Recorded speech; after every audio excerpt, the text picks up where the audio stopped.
मुंबईसह उपनगरामध्ये अनेक रस्त्यांवरती खड्ड्यांचं साम्राज्य दिसते। पावसाळ्यामध्ये अनेक रस्त्यांची अक्षरशः चाळण झालेली आहे। वाहन चालकांना त्यामुळे जीव मुठीत घेऊन प्रवास करावा लागतो।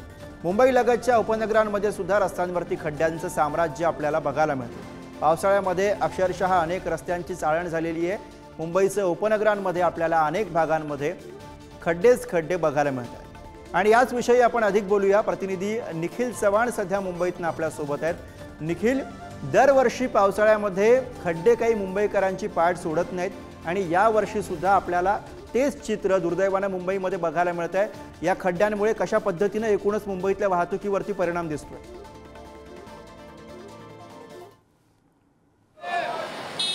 नक्कीच गुरुप्रसाद, आपण पाहायचं झालं तर या ठिकाणी मुंबईमध्ये अनेक ठिकाणी खड्डे पडल्याचं चित्र आहे ते पाहायला मिळतंय।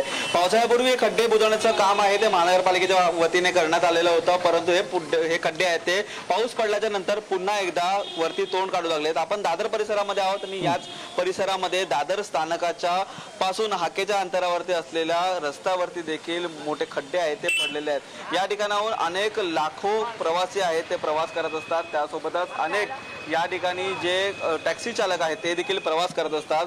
दररोज प्रवास करताना यांना या खड्ड्यांना मात्र सामोरे जावं लागतं आणि याच ठिकाणी आहेत हे खड्डे अजूनपर्यंत बुजवले गेलेले नाहीत। टॅक्सी चालक संघटनेच्या माध्यमातून या ठिकाणी रस्त्यावरती तात्पुरत्या स्वरूपाचे खड्डे आहेत ते बुजवण्यात आलेले आहेत। बरोबर, त्यामुळे खड्ड्यांपासून मुंबईकरांची काही सुटका होताना पाहायला मिळत नाहीये। निखिल, धन्यवाद या सगळ्या सविस्तर माहितीसाठी।